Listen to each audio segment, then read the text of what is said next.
সহিহ বুখারী শরীফের ৮ নম্বর হাদিস এবং সহিহ মুসলিম শরীফের 4514 নম্বর হাদিসে রসুল করিম সাল্লাল্লাহু আলাইহি ওয়াসাল্লাম ফরমায়াছেন, আন ইবনে উমর রাদিয়াল্লাহু তাআলা আনহুমা قال قال رسول الله صلى الله عليه وسلم بني الإسلام على خمس شهادة لا إله إلا الله وأن محمدا رسول الله وإقام الصلاة وإيتاء الزكاة وصوم رمضان وحج البيت أو كما قال النبي عليه الصلاة والسلام।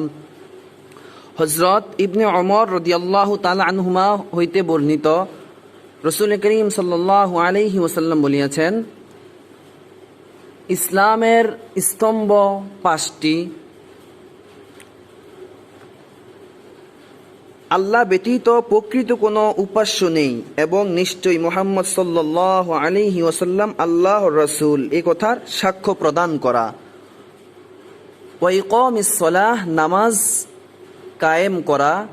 ওয়া ইতাইজ যাকাহ, যাকাত আদায় করা। ওয়া সাওমি রমাদানা, রমজান মাসের রোজা রাখা। ওয়া হজ্জাল বাইতি, হজ সম্পাদন করা।